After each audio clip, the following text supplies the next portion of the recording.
Esperamos que se conecten nuevamente los otros compañeros para seguir con nuestra presentación.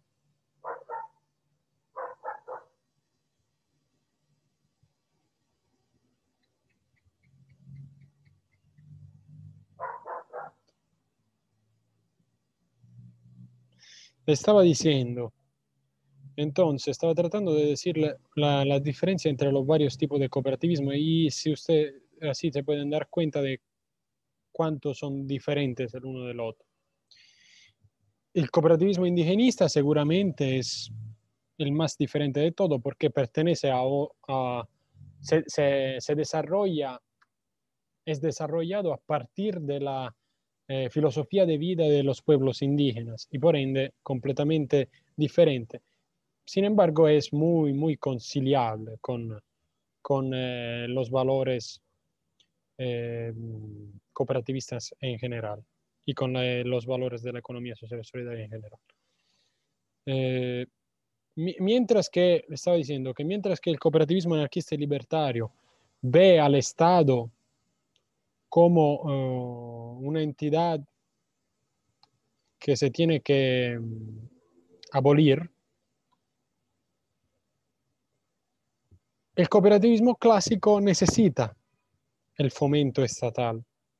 Y el cooperativismo revolucionario está más de acuerdo con el cooperativismo anarquista y libertario en su sentido antiestatal, pero sin embargo lo necesitará, como hemos visto, el cooperativismo revolucionario necesitará el Estado por el momento socialista. Entonces se necesitará la existencia del Estado para vivir el momento socialista. Luego, si están de acuerdo con los anarquistas y libertarios, se podrá finalmente abolir el Estado y sobrevivir sin él, de otra manera. Ok, ahora vamos a ver las corrientes que caracterizan el movimiento cooperativo latinoamericano. Durante los siglos XVII y XVIII llegaron a América diversas organizaciones cooperativas de origen religioso. Y aquí nos estamos entonces enfocando en las orígenes de la Iglesia Católica, derivada de la Iglesia Católica que le estaba mencionando anteriormente. En la primera mitad del siglo XIX, antes de que en 1844 se fundara la primera cooperativa en Rochdale, ya existían cajas de ahorros y crédito en México y Venezuela. Así que, propio por las razones, propio por las raíces indigenistas, es normal que nosotros tenemos experiencias de cooperativa parecida a lo que son, que funcionan de manera parecida a la que son, a la que es el funcionamiento de la cooperativa aquí en Latinoamérica, proprio porque existe una filosofía parecida a la filosofía del cooperativismo y de matriz europea. Y entonces es normal que existan experimentos parecidos en México y Venezuela antes del éxito de los pioneros de Rochdale. Naturalmente, las organizaciones de origen religiosas llegan a América naturalmente por todas las razones de evangelización que naturalmente ya conocemos, ¿no? Ligada con el descubrimiento de América por parte de Cristóbal Colón y los conquistadores y toda la colonización sucesiva. Entre los primeros propulsores del cooperativismo pueden distinguirse las siguientes corrientes en orden histórico secuencial. Primero, la corriente inicial, introducida por inmigrantes europeos en Argentina y Brasil, Paraguay, Chile y Perú. Entonces, todo el Suramérica, sobre todo el Cono Sur. Después, la corriente sindical y mutualista, también de inmigrantes, con cooperativas de consumo, crédito y servicio funerario en Argentina, Chile y Uruguay. Y finalmente, la corriente social de pensadores y políticos latinoamericanos, que es de origen más autóctona. Entonces, cuando esa viene al final, viene después, es la tercera corriente, de hecho, proprio porque con la corriente inicial y la corriente sindical se empieza a promover la filosofía cooperativista y el pensamiento cooperativista. Pensamiento sobre el modelo de vida de la economía social y solidaria, sobre el movimiento cooperativista que se concentra en esta tercera etapa, sobre todo, se manifiesta en esa tercera etapa con esa corriente social, en esta corriente social.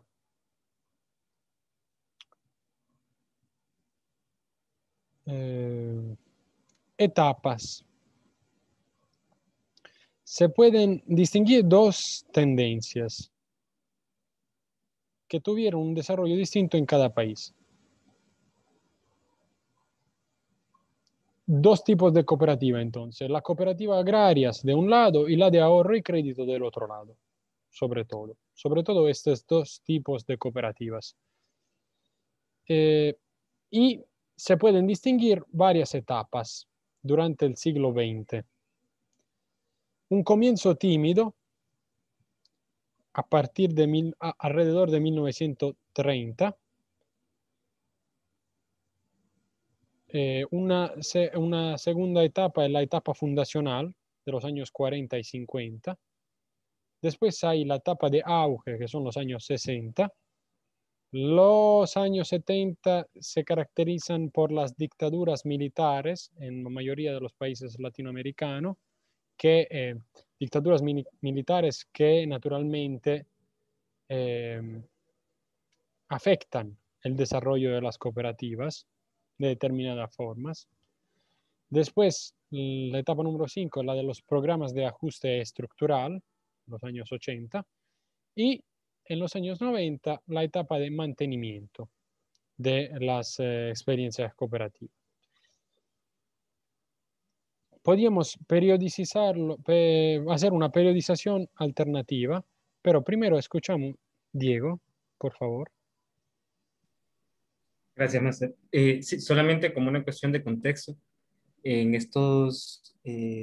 entre este auge grande que hubo entre los 60 por las reformas agrarias y como este declive que hubo durante el control de las dictaduras militares, en el caso de las cooperativas agrarias, se dieron de alguna manera para evitar que existieran levantamientos o revoluciones similares a las de Cuba, porque los principales problemas que tenía Latinoamérica para ese entonces eran muy similares a los de China en cuanto a problemas agrarios y en cuanto a las revoluciones campesinas. Por eso también el declive dentro de las dictaduras militares, precisamente por los controles de parte de los militares, pero también por las expropiaciones que hubieron de parte de los militares hacia los campesinos. Sí, sí, y no hay que olvidar que todo este proceso a partir del auge, sobre todo a partir del auge en el tercer punto, no hay que olvidar el papel de Estados Unidos, que es muy importante para el establecimiento de las dictaduras militares y para la promoción también anteriormente para la misma promoción del movimiento cooperativo, pero con un enfoque anti-soviético, porque estamos en el contexto de la Guerra Fría. Todo esto es el contexto de la Guerra Fría hasta los años 90. Proprio. Termina en 1989 con la caída del muro de Berlín y el fin de la historia, como vamos a ver más adelante. El contexto general entonces es lo de la Guerra Fría, ¿cierto? También en ese contexto, la dictadura militares jugarán un papel no solamente de negativo hacia la, proprio por estas razones, no será solamente un papel negativo de las dictaduras militares. En algunos casos, las mismas dictaduras militares fomentarán el movimiento cooperativo, pero con un enfoque, con una, con la, ¿cómo decir? Con la idea de controlar la misma cooperativa para que sirvan de apoyo, para que sirvan así, para los fines del Estado. ¿Okay?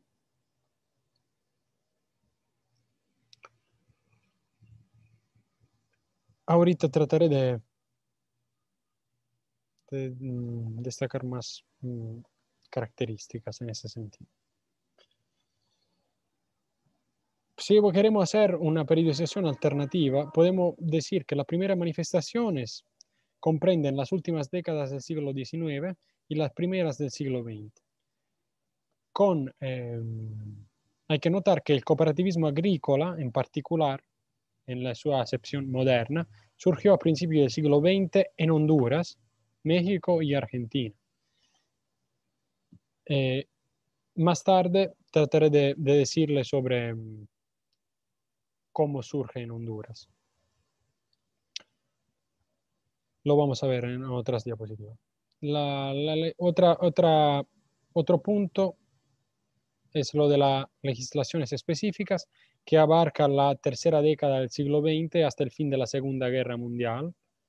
O sea, con el auge se empieza también a regularizar el movimiento cooperativo. El Estado empieza a hacerse cargo de crear leyes appositamente para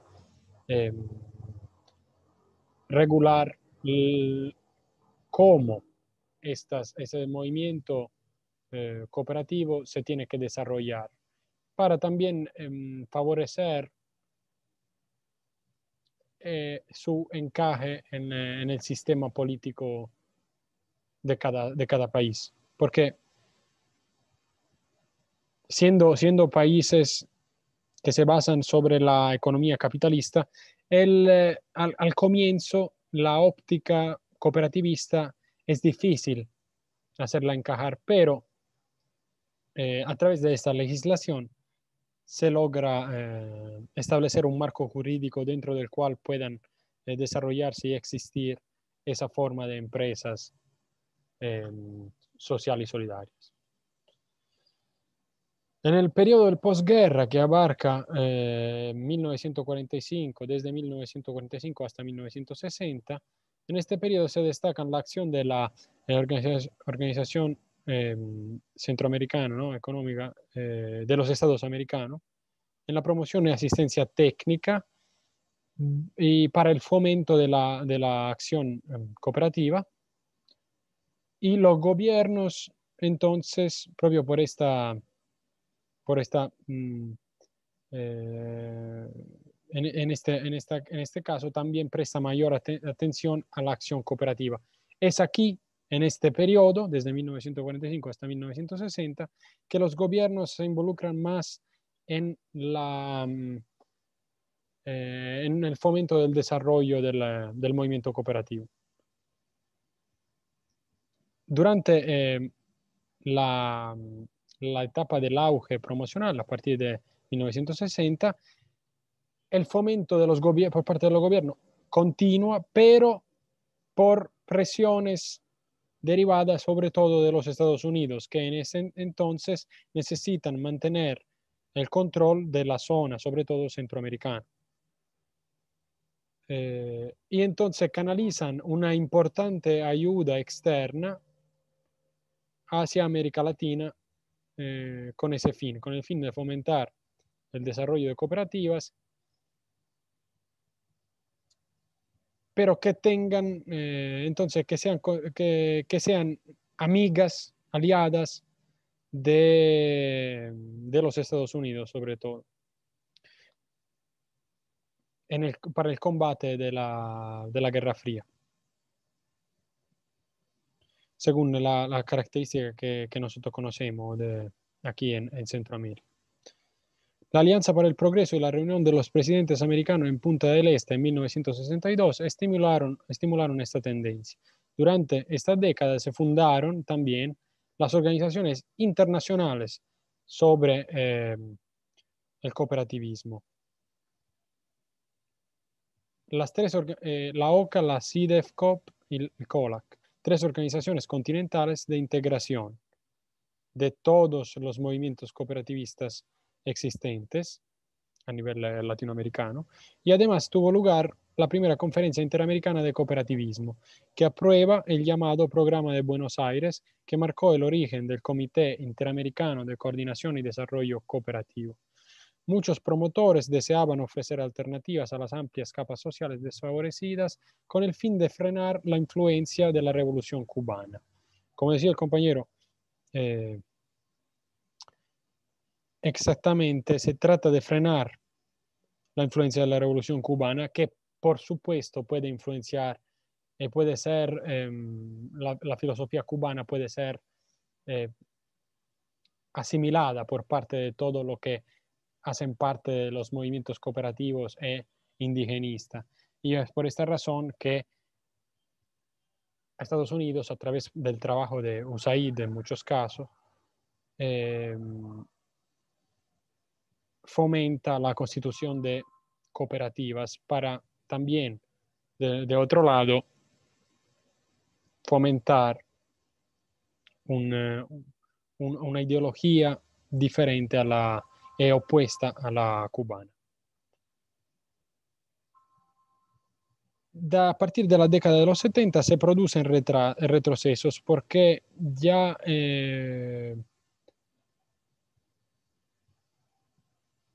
ya no, los gobiernos no invierten tanto como en la década de los 60 en el desarrollo de las cooperativas. Se empieza a destacar un cierto declive, que después será, con el pasar del tiempo, naturalmente, y después de la caída del muro de Berlín y el fin de la Unión Soviética,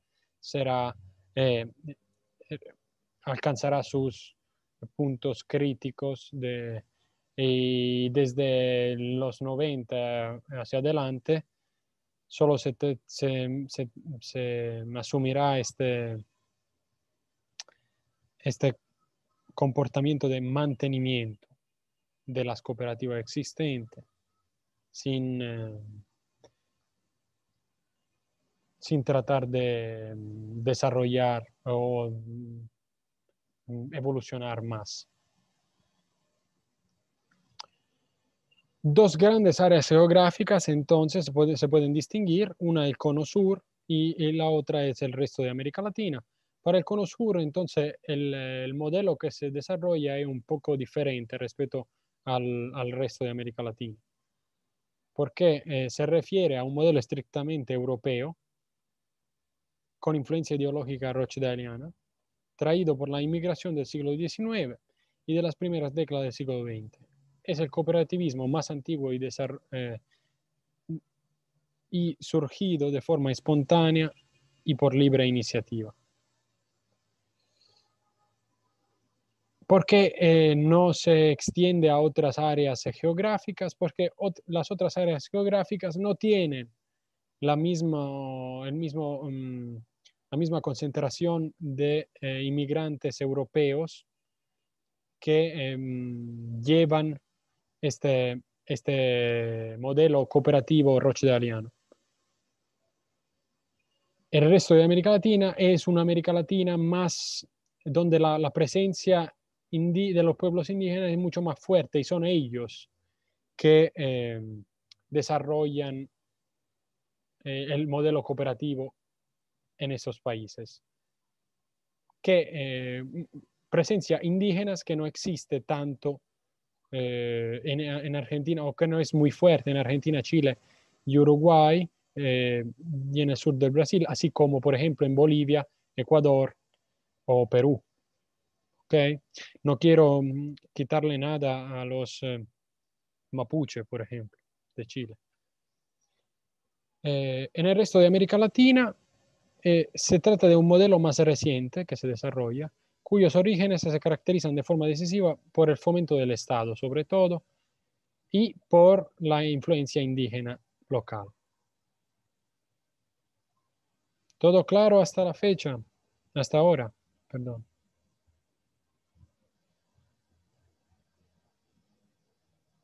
Bueno, nadie habla, así que... Clarísimo. Ok, Sí, maestro, está claro.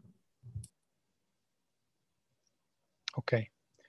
Bien, entonces seguimos hablando de legislación cooperativa.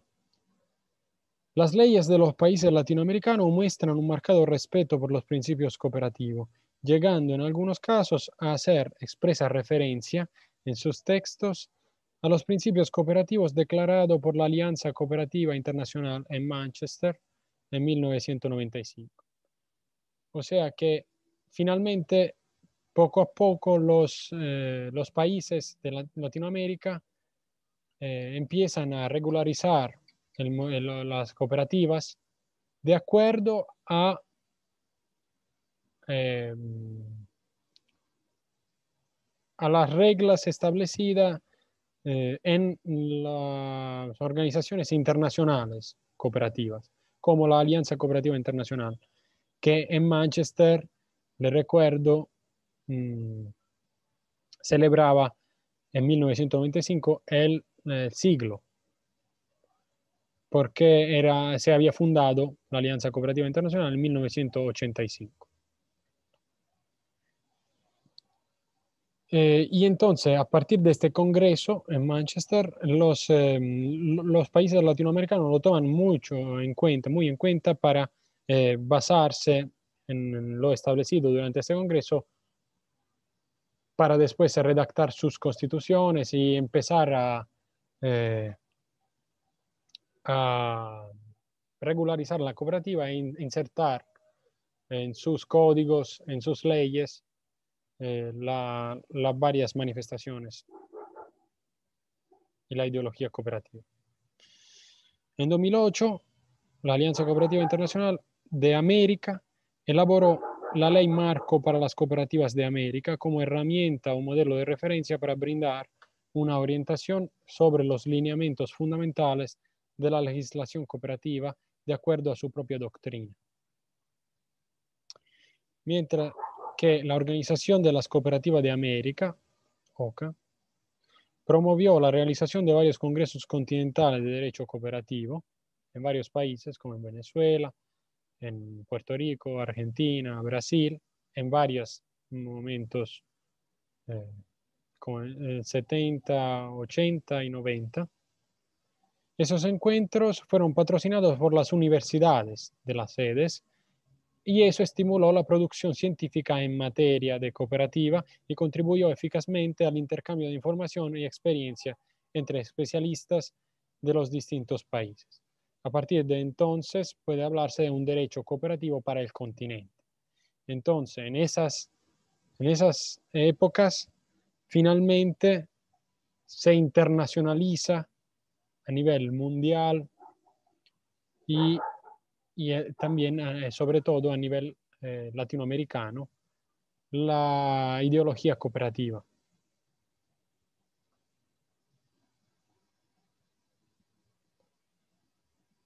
¿Cuál fue la actitud estatal en todo esto?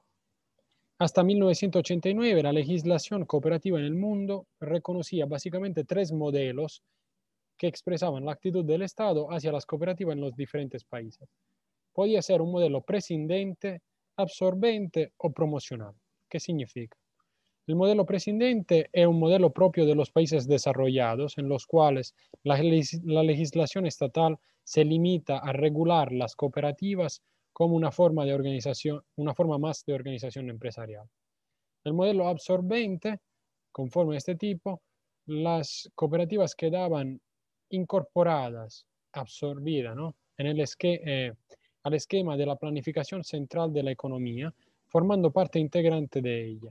Correspondía a los países socialistas. Obviamente, en los países socialistas donde la centralización era una característica preponderante de los estados, las cooperativas también, al igual que todas las otras empresas, quedaban incorporadas en la planificación estatal. El modelo promocional es el modelo típico de los países en desarrollo, en los cuales el Estado consideraba a las cooperativas como instrumentos coadyuvantes al desarrollo económico y social, razón por la cual las regulaba dándoles un tratamiento de fomento y control. Este fue el primer paso que dieron los estados hacia las cooperativas, sobre todo durante el periodo de auge de los 60. Se promocionaban las cooperativas, se promovían las cooperativas por parte del Estado.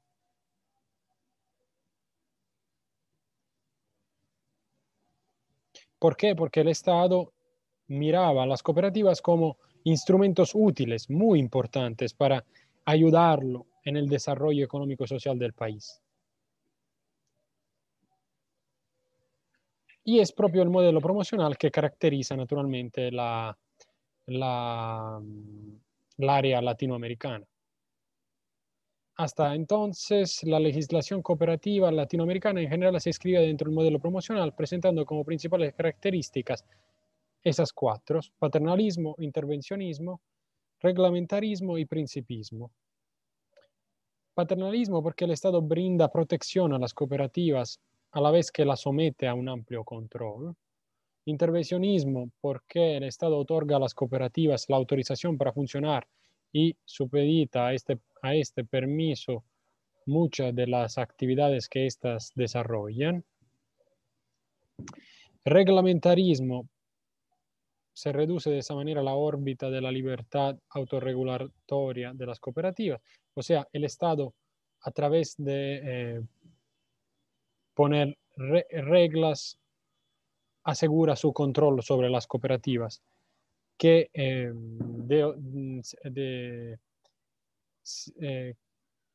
de otra forma se autorregularían por su propia cuenta, porque la autonomía es una parte muy importante para el desarrollo de unas cooperativas. Entonces, el Estado estaba mucho más interesado a controlarlas y a reducir entonces este grado de autogestión. Y finalmente el principismo, o sea, tratar de encuadrar las cooperativas adentro de la ortodoxia doctrinaria para contribuir de esa misma manera a limitar la acción y el libertinaje, no, limitar la libertad de las varias cooperativas.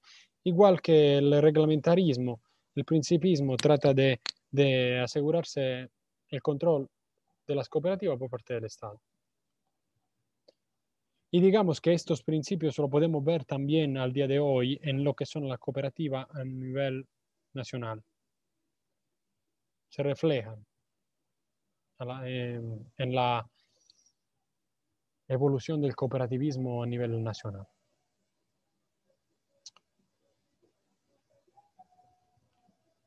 Ok. Yo podría dejarle ahora porque siento que estoy hablando demasiado y todavía falta mucho en teoría, pero no se preocupen porque esto podríamos, yo de todas maneras se lo comparto y trataremos de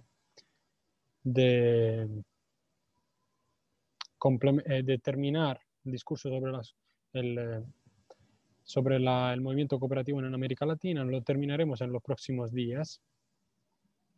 Ahora me gustaría, para evitar que sea solamente yo hablando y analizando las diapositivas, me gustaría compartirle el otro video sobre estas experiencias cooperativistas en Ciudad de México. Sobre todo se trata de experiencia cooperativista, por lo que podrán ver. En 10 minutos se terminará la sesión y empezaremos la otra. Se trata de un video de 20 minutos, entonces le tomará unos 20 minutos, 10 minutos de esta sesión y 10 minutos de la otra.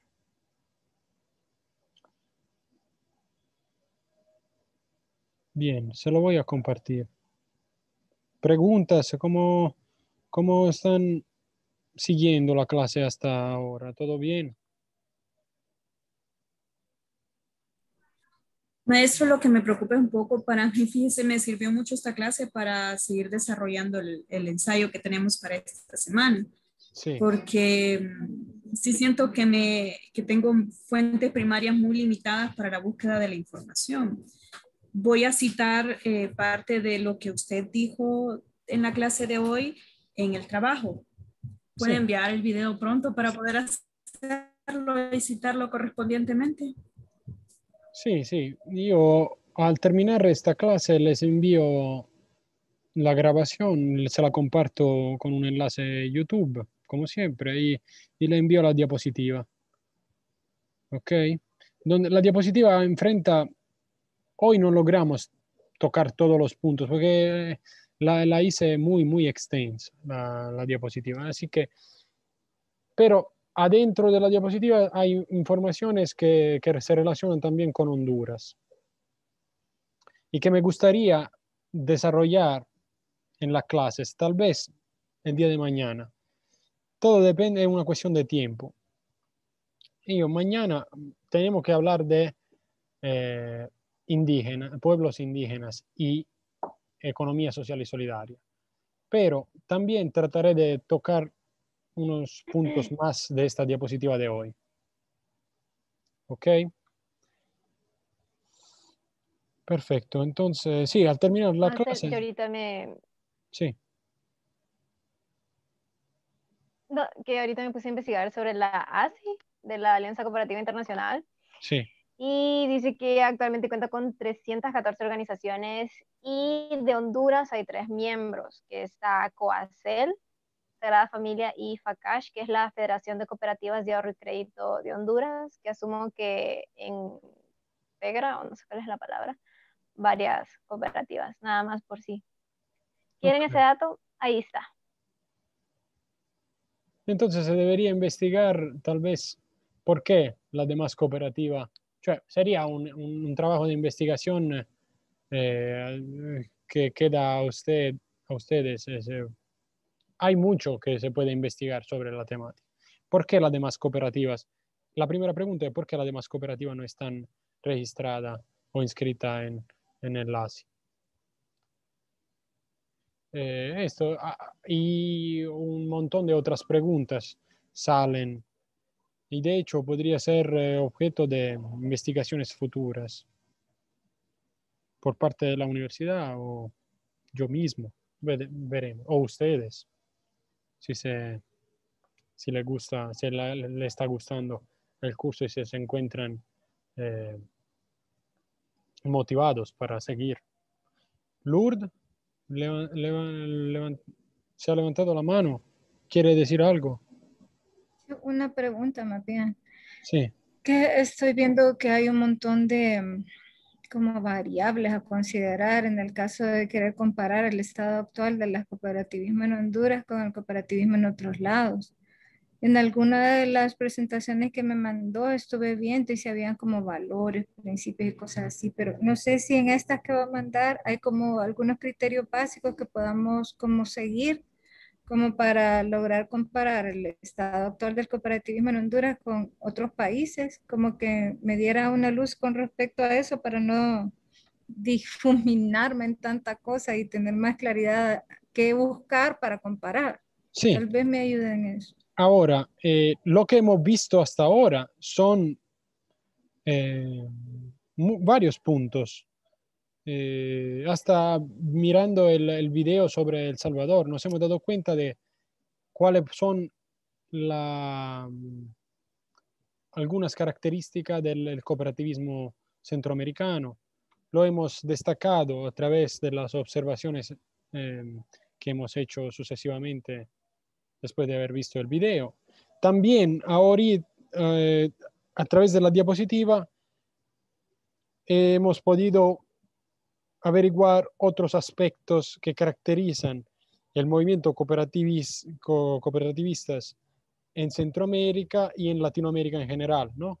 Se han dado cuenta en la clase de hoy de aspectos que diferencian el movimiento cooperativo centroamericano del suramericano y naturalmente que diferencian el movimiento cooperativista latinoamericano del movimiento cooperativista europeo, por ejemplo. Por razones históricas, pues sobre todo, ¿no? La historia juega un papel, un papel central y ustedes deben de cuidar el aspecto histórico muy atentamente. Pero al terminar esta clase yo le envío este documento, esta diapositiva y la grabación para que puedan tenerla y tomarla en cuenta para sus investigaciones. Ahora, sin más, le envío, le comparto este video. Y con esto cerramos la reunión, la clase de hoy, con este video. Sin embargo, me gustaría, como siempre, al terminar el video, escuchar sus observaciones. Le aconsejo tomar nota porque siempre este video también le puede dar, le puede ser de mucho provecho, de apoyo para sus investigaciones. Ahora solamente salgo de esta reunión, empiezo la otra y le comparto el video.